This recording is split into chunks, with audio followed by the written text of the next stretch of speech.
There's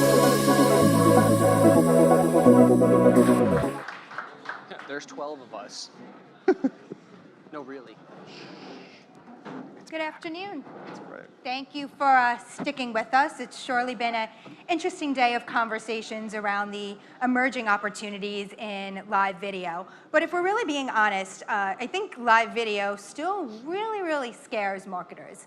Anything could happen, as we saw today with the fire alarms going off. And marketers are still really trying to figure out, is live video right for their brand? So today we have some great panelists here to talk about how marketers are using live video and hopefully answer the question, should your brand go live? So I'm going to turn it over to them to introduce themselves, and then we'll kick it off. Fritz? I'm Fritz Brumder. I'm the CEO and co-founder of BrandLive, and we're a platform for brands and retailers to do live video events with e-commerce and interactivity features on their websites. So we've been taking brands live and doing live events since 2010.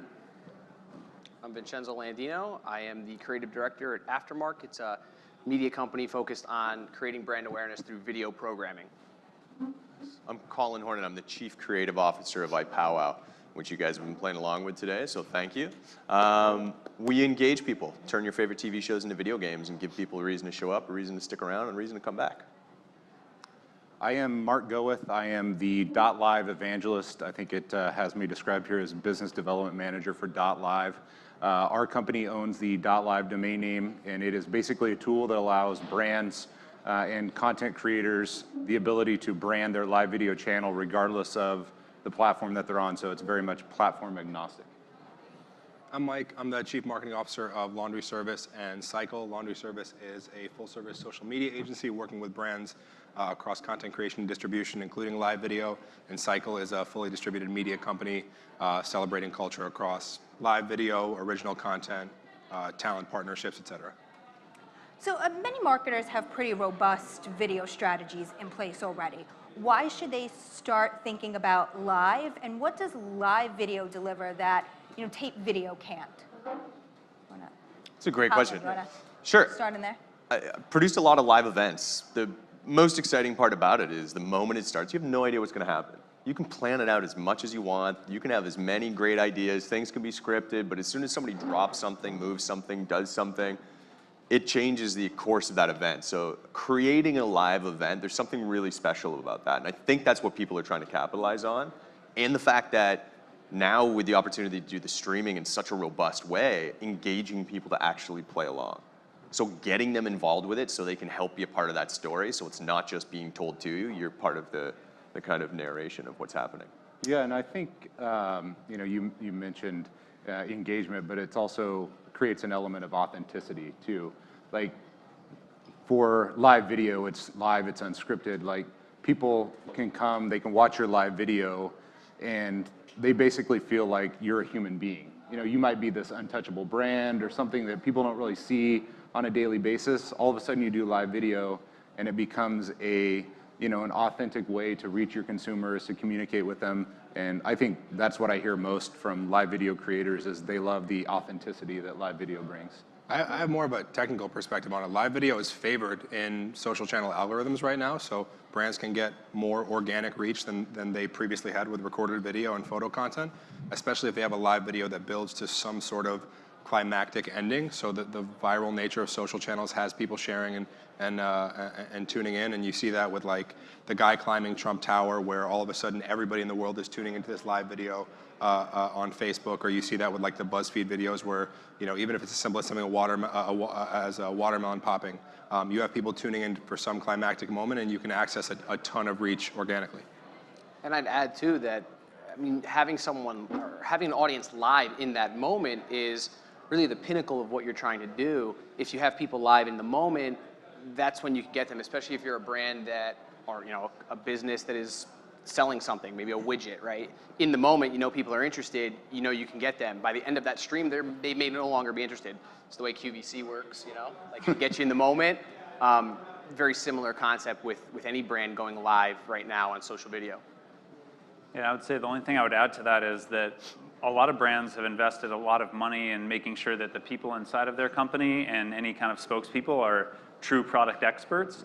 And in order to scale those product experts to their audience, live video is a great way to do that, because your only other format is producing a recorded video, and usually you only have 90 seconds or so to really create an impactful recorded video, versus live video is a longer format of storytelling that can, create more authenticity and create more human experience around who these people are and why you should buy their products. I mean, is live right for all brands? Are there certain marketers that live lends itself better towards?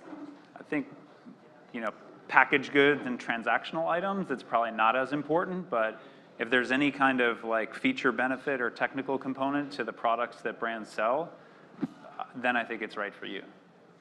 I think it is.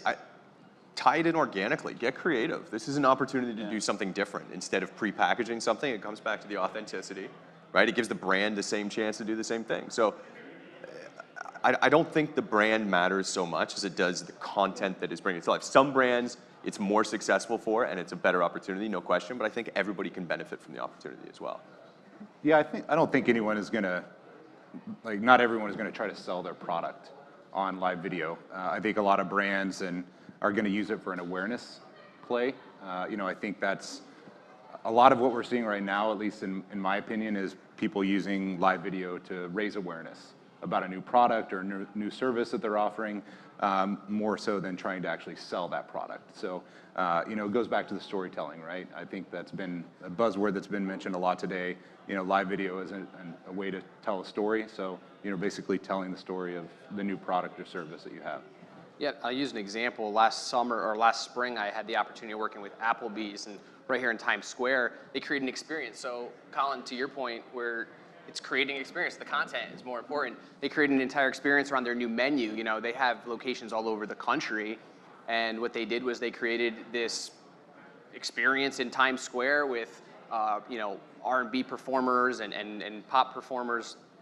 They had people trying the menu, trying the new menu. They had about 2,000 people in Times Square. And I had the opportunity of broadcasting that and being kind of like a live MC, but it was an experience. It was the content that really mattered.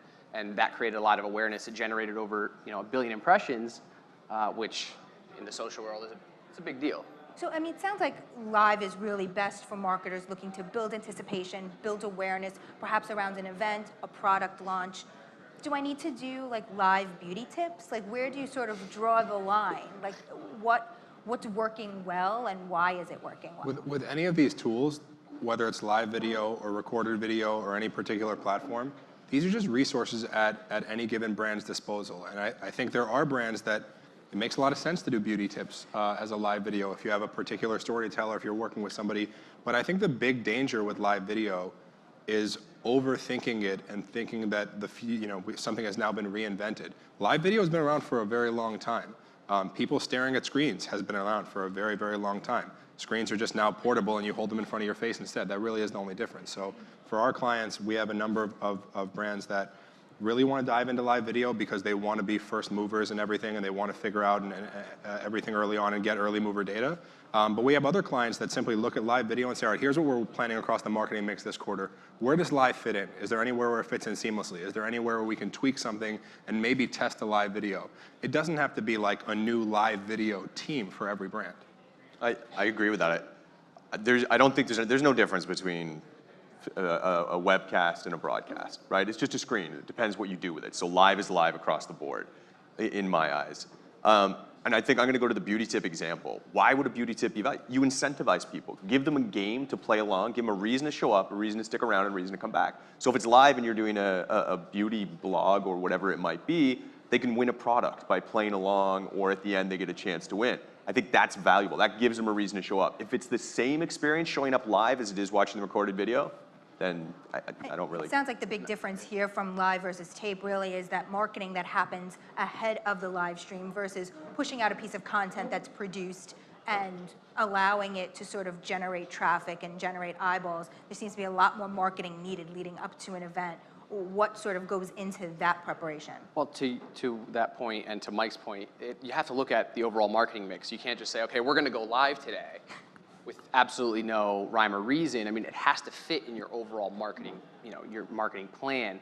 And I've worked with brands, and I haven't worked with brands because they had no place for it, or they weren't ready for it. So it's okay to step back and say I'm not ready for it. But I think really that's that's a really good point. Yeah, I think there's ways now where you can promote or market your live video pretty directly. I think what Facebook's doing with Waiting Room is absolutely awesome, and I'm sure there's going to be a suite of ad products behind that. But I also think there's been a lot of examples of live videos that didn't necessarily have the marketing behind them that they should have, but still did extremely well. Cycle broadcast the first professional sports game on an athlete's social channel in history. We broadcast Alex Morgan's home opener for her club team in Orlando on her Facebook page. And because of the timing, because of the league restrictions, she really couldn't promote anything beforehand, but it was 2 45-minute halves. It was really the only place to see that. There were a ton of fans that joined in, that shared, that commented. And as a result, the algorithm sort of did its job, and we reached hundreds of thousands of people. Now, would it have been better to promote that ahead of time? Absolutely. But when you have a long piece of content where people are incentivized to tune in, continue to watch, and other people continually tune in because it starts to create this sort of aura around it, then that's where the algorithm takes place, and you do get really impressive results. And I would add, I think what live video also gives you is you can watch it in the moment, but then there's the ability to repurpose that content, in a way that doesn't feel like you're just taking a taped video and putting it somewhere else. Like you take that live video, cut it up, use it in campaigns, whatever, right? Like there's different ways to use that after the fact as well as leading up to the event. So you sort of can cover it on both ends. Are there any early insights in terms of what types of content works best, lengthwise, what's being pushed out, on what platforms it's being pushed out? Are there any sort of data points yet showing like a shorter video works better, or longer broadcasts are generally more well received? We have a lot of data on average view time for live video, and it's closer to 18 minutes from over thousands of live events. So I think the amount of engagement time, or people usually think, hey, we're going to go live, we're going to plan this piece of content, we're going to do it for 15 minutes and tune in or miss it. And I don't think that's the right approach. I think you want to open the window a little bit longer and make it so that people can kind of pop in, pop out of the experience over a period of time, and expect that they're going to watch for, on average, about 18 to 20 minutes. Oh, so whereas like video traditionally has been about shorter pieces of nuggets, it sounds like more of an extended broadcast. People definitely seem more comfortable sticking around for a longer period of time watching live video. Yeah, that's interesting because, again, you've got that element of surprise. Something could happen, and that's why you want to stick around. For us, we found that sports, giving people the opportunity to play along with their favorite sports or engage their favorite athletes that way has been really successful because you want to see the outcome. It's like live television as well. Concerts, the same kind of thing. There's a very close proximity between what's successful live on television and on air. Esports as well is massive, and the engagement is huge.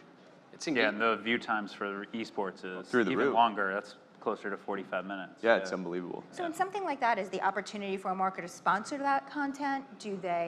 Is there a model in which like traditional ads or commercials would run within live video? Like what do you think?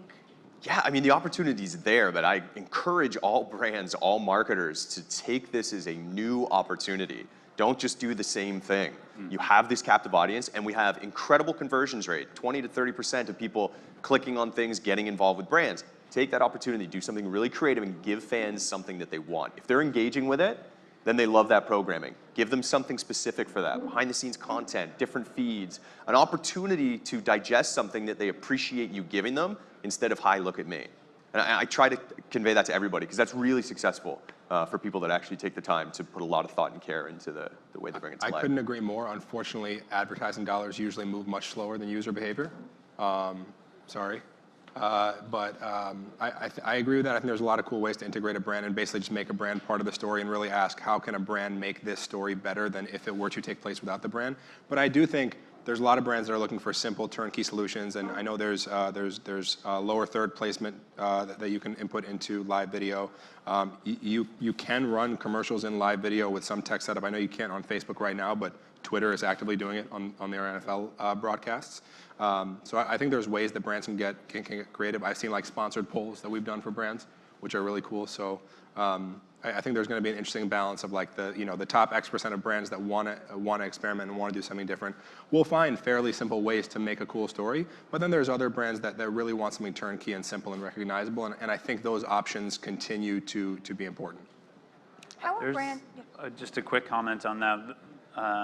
If anybody's heard of this concept called Flip My Funnel, which is basically focus on creating original content for your most connected audience, and then take that content and distribute it in other places. So if the brand is thinking, build original content kind of on my website or in my own properties, and then put that inside of ad units and distribute that content, that's essentially doing the same thing, it's just the opposite order. How are brands measuring success of these streams? You know, what constitutes a success right now? So with the brands I've worked with, it's been awareness, and like everyone's like, well, what's awareness? Awareness it's not the bottom line. And there's, and you guys, I'd love to hear from what you guys say too, but I think they're looking at it as how can this create engagement on my channel, whatever channel that is, how does that drive traffic? I've got brands that are like, we just want to drive traffic back to our own website. Like, we don't care about this social traffic. I don't care how many views are on Facebook. Is it driving traffic back to our content? The content we're creating that we own back on our website. And, I had a brand where tried to talk them into live video, and they were like, that's great, but I don't care about views. I don't care about how many people are liking or sharing it. I just want traffic back. And obviously, like, it wasn't a fit, but there's a reason for that. So it really depends on what they're looking for, what the brands are looking for, and the ones that get it are the ones that are saying, okay, there's a bigger play here. Like Mike said, advertising dollars move a lot slower, so it's not always an instant dollar play. There's a longer term play.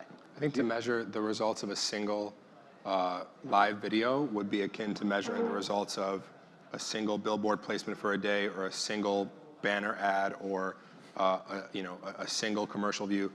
I think it's important to know how to measure it, and it's pretty simple. There's view time, there's number of views, there's clicks. It's pretty easy to measure thanks to social media technology.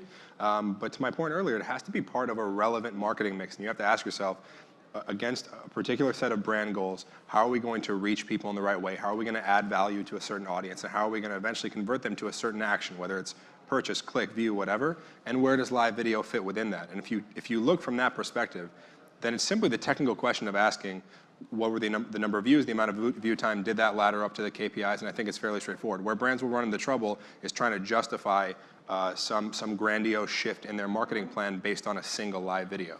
Yeah, and we have a product that specifically works with live video, so this might not necessarily equate, but we're fighting against 25 years of ingrained thinking where we're trying to change that. We all are. Right. I mean, I can only talk about what we do, but .live versus .com, so we're trying to like change the shift and the focus. So we're like, well, how do we reach a new audience? Live video. And it was all about awareness for us. That's all we did with live video. We're not trying to measure ROI. We're not trying to track units. We really don't even care if there's any units registered as a result of the live video. It's just telling the story, getting that message out there in new circles, and getting the people that could benefit from it to know about it. So let me add. Yeah, go ahead. I was going to say, so my wonderful partner says consistent content. Amy, for anybody that knows Amy, Amy. She says consistent content creates customers. 4 C's. I don't know. It works, right? You can't just do one live video and say, like, that's it, we're done. What's the success of that one live video? You have to measure success over time, right? So it's, okay, we did one this week, let's do another one next week. You can't just say, I'm gonna do one, and then we might come back in a month or two with content. Like, what are people even looking for? And this is more, I'm just tagging along Michael there, but that's how you measure success. You measure success over time. It's almost like a golfer, right? You play the game for yourself. You don't play like against other people. You play against yourself. You improve each time you go out there. Same thing with live video. You improve each time you go out there. That's how you measure, the true success. It's an interesting analogy. I would use a different analogy. It's like the history of marketing. I'm a bad golfer, so that's how I have to measure. True, he is. Nothing nothing is different, right? Like it's every time there's some new innovation, right? It's brands rush to sort of reinvent how this is done, and there's core principles of reaching people effectively, adding value to an audience, understanding what their interests are, driving through a marketing funnel, and you use certain tools to do that. Live video is one tool, and I think that's a big part of our education process for our clients across laundry service and our partners across Cycle, just understanding what's the holistic scope of what we want to do and how can live video play a part. Are there any examples from any of the brands that any of you have worked with that show that one of these live, streams have brought in new consumers or have, generated like younger consumers or anything like that? Like, are you seeing evidence of that yet? Definitely.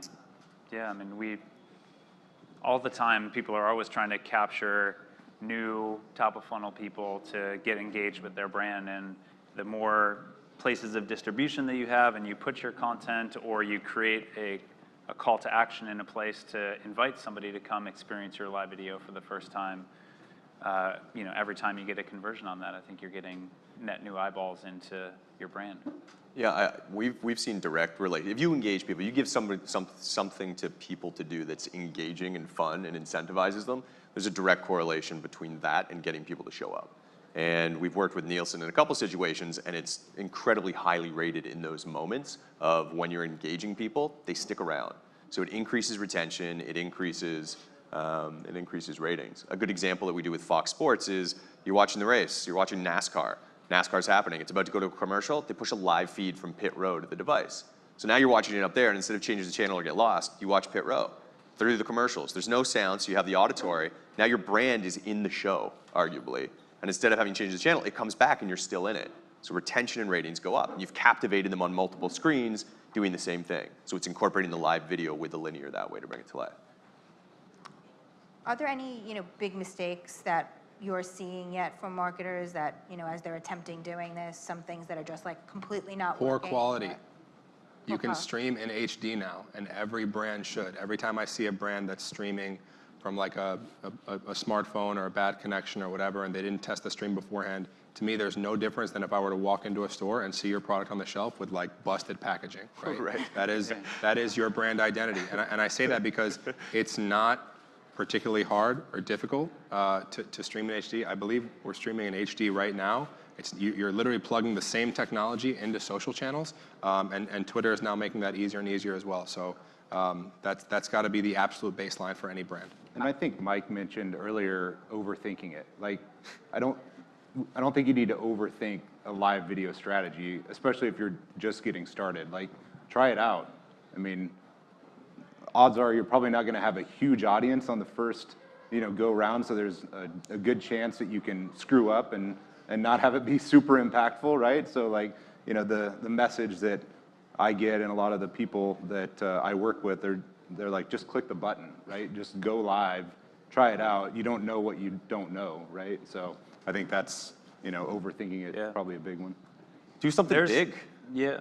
Go ahead. Don't be afraid to Sorry, do it. do something big. I mean, it's the Wild West. You have a chance. It's a new medium. There's no rules and regulations that say you can't do this or you can do this. Like, this is an amazing opportunity in time, in the history of being able to entertain and show people things, of being able to stand up and go, hey, we sent the guy into space and he's going to jump off a platform back to Earth. And live, the guy passes out for 10 minutes. You've got 15 million people watching live going, is he dead?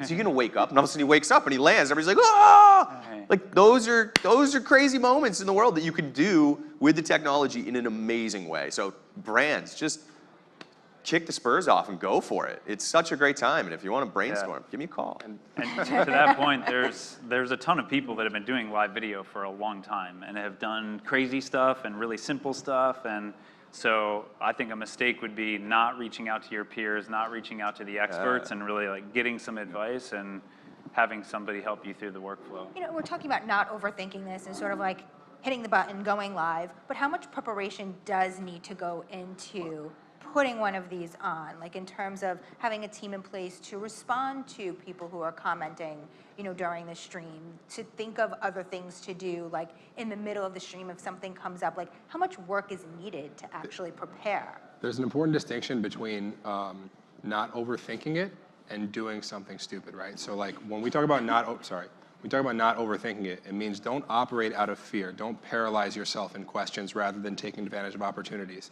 That said, and again, I'm going to go back to the consistent theme of it's not any different than the foundation of marketing. Right. There still needs to be a strategy in place. There needs to be the right resources. Those resources include where are you going to do it? What's the tech setup? Who are the people that are going to make sure it works right? And more than anything else, it has to be rooted in some sort of business or marketing objective.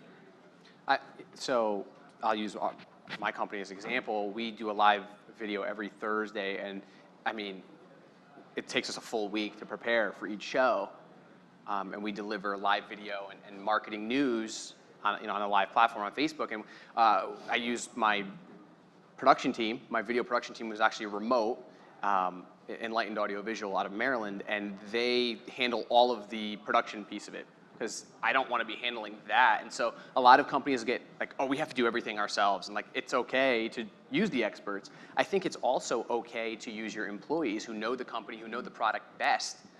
You don't always have to go outside of your company to find someone to work with. That's not to say influencers are not great to work with. It's just to say that when you're starting this and you want to create a consistent programming, utilizing your employees, utilizing the executives who know it better than anybody, at least they should. Yeah. There's nothing wrong with that. Yeah, speaking of influencers, it seems like the barrier to entry is pretty low, but how much, work and assets and costs can go into something like this? Like, it seems like it could be pretty cheap, but it could also be pretty expensive to do depending upon who you tap to sort of be a part of these and all of that.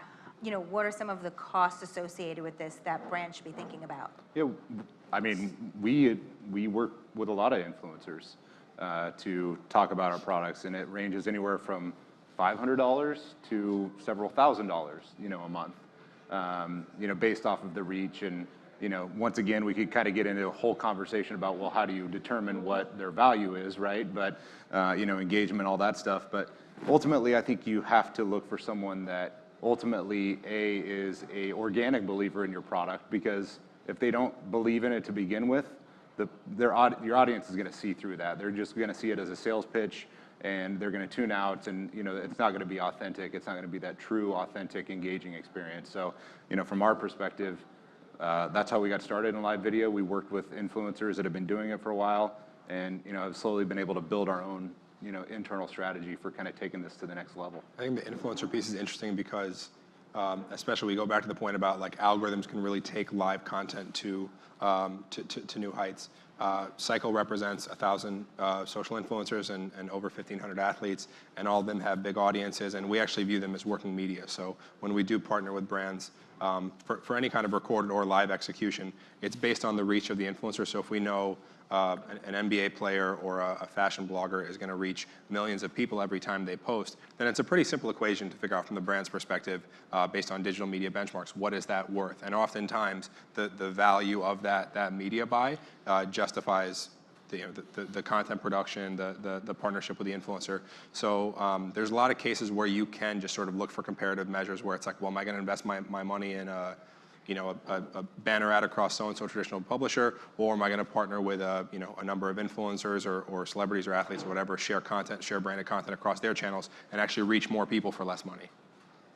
Depends on the complexity of the event too, right? It depends on what the story is you're trying to get out. I mean, putting elastics on a watermelon did not need the craziest production value or cameras, right? Elastics on a watermelon, let's see how far this goes, and then boom, it explodes. If you're broadcasting a live sporting event, or you're doing a massive product launch, or you're doing something like that, then the scale goes up the same way any live event would. The cool part is the bottom end of it is a phone with a button, and you can start there. And you can get really creative, and you can do amazing things with that, especially with the programming that's available through apps and everything else.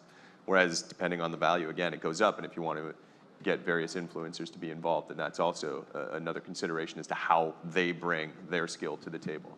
So I know one of the things that some publishers have been thinking about is they, went into this and thought about, like, we're going to do all this live content, and some are starting to like rethink and pull back a bit. Maybe we shouldn't be doing as much. Is this something brands need to think about? Like, how much live is a good thing? Like, how much work does it take? Like, what is sort of the balance for all of this? With anything you do on social, you have to remember, where are people getting these notifications, right?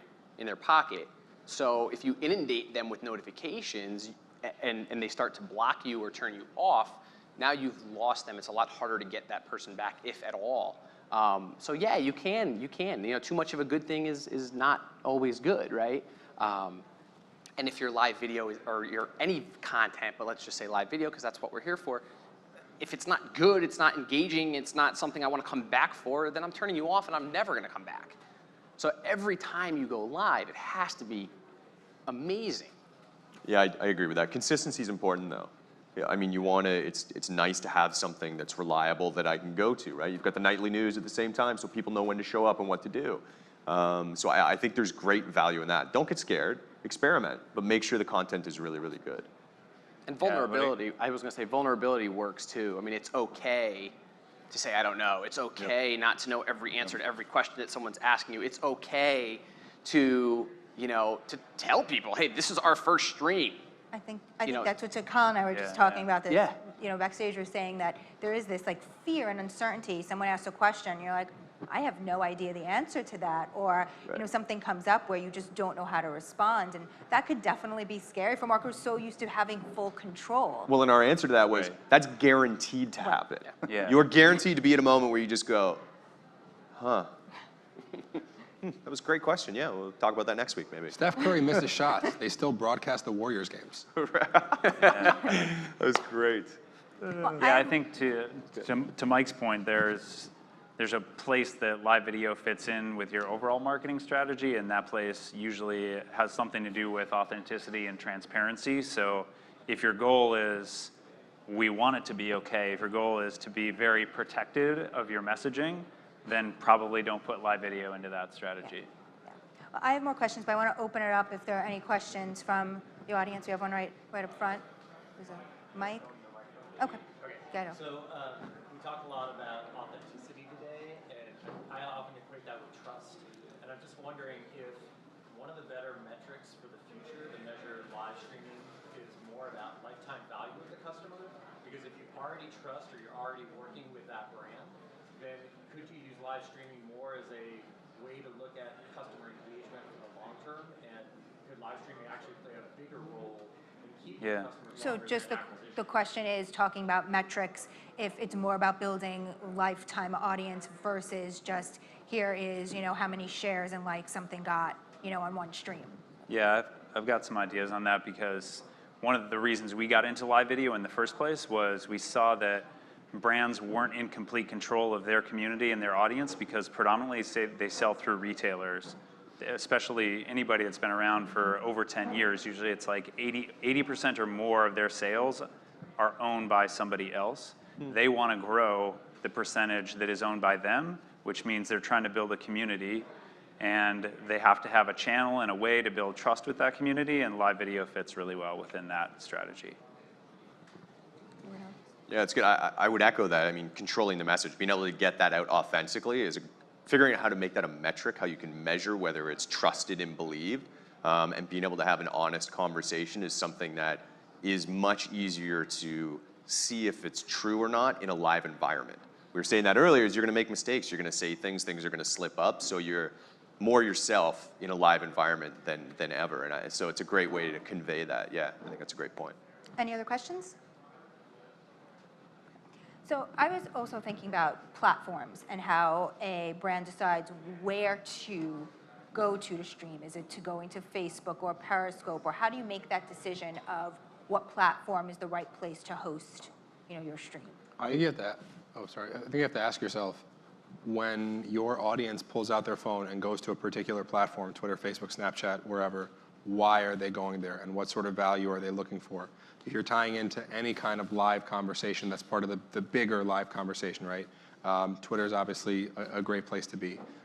There's a number of reasons to be on Facebook or Snapchat or whatever, but the idea being, if you think user first, you'll always have the right answer. I also think there's a lot of scenarios where you can very easily broadcast to multiple places at once, and when there are economies of scale like that, you always should.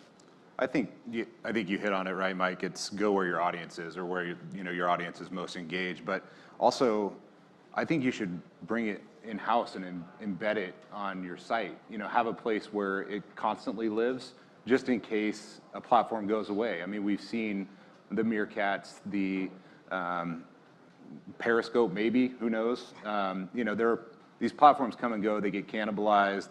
So if you have a consistent destination where you can constantly broadcast that data to your own website, maybe a new website, leveraging Fritz and your team to do that. I think having it on your own branded URL, your own branded site, first and foremost, where all that content lives, and then push it out to the Facebooks and YouTubes of the world, I think is, at least I think that's the way that brands should be embracing live content and their push strategy. So what you're saying is get a .live? I mean, not in so many words, but yes, Or if you'd like to get a .com. just kidding. Thanks. Yeah, I think that our position, or the way that we always advise people, is own the experience first on your own environment, either your .com or something very close to that. Then pick not all of the channels and like broadcast it just everywhere, but pick the strategic channels where your customers are and use those to draw people in. So, just like the presidential debates, you can go to see that in one place, and the people that own that property really make sure that you own it in that one place, but then it has all these other tentacles that are in other places where you can get adjacent experiences that ultimately connect you back to the owned brand experience. Yeah, actually, this is the first time I'm going to disagree with you guys. I think any time where the experience is primarily in somewhere where users have to go there, I think you're gonna see scale issues. It should be in a place where the brand can own it if it's an option. I talked about the Alex Morgan live stream that lived on the team's website or something, but people aren't going to go to the team's website, right? And we've worked together on many cases where there was a big brand with a huge website, makes a lot of sense. But the debates were on Twitter, where everybody is, and I don't have to figure out how to get to it. I can just pull out my phone and content comes to me. And I think that's the big cataclysmic shift in advertising right now, where people don't really go to anything. They don't seek out content. Even like the Netflixes of the world serve you content. There are some exceptions, sure, but even in any calculated viewing decision, that is starting to subside. So anywhere where you can actively take content to people, I think you're going to see more success than bringing people to you. So to wrap things up, just go down the line here. What do you think is one of the biggest opportunities for marketers and brands to take part in live video over the next year? What do you think is really at the forefront right now or coming up? Fritz, you want to start? Well, I mean, I definitely think that anytime, we're very e-commerce based, so anytime you have a product launch, the conversion opportunity with live video, the big metric that we looked at was QVC has always been one of the highest converting channels, period, and our live video, or the format that we use for live video, has a similar conversion rate, and that's because people can get their questions answered because it's authentic and because it's kind of in the moment. You can create time-based offers and things like that. So product launches, I would say, is a key area that it makes sense to generate a lot of hype and see if you can generate sales that'll pay for itself. And Josh Elliott was up here earlier, and he said that millennials and younger generation, they can see right through advertising. They can smell a sale.